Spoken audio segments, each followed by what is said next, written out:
సమాధానకర్త యేసు హల్లెలూయా.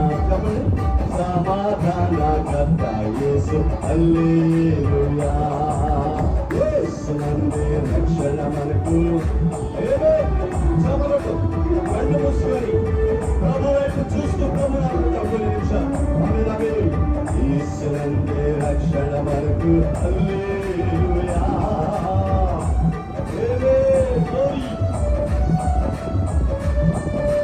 సత్యదేవుడు యేసయ్యా హల్లెలూయా. సత్యదేవుడు హల్లెలూయా. మార్గము చూపును యేసయ్యా హల్లెలూయా. మార్గము చూపును. కళ్ళు మూసుకొని ఎవరు చూడదు, కళ్ళు మూసుకొని ప్రభువుని ఆరాధించండి.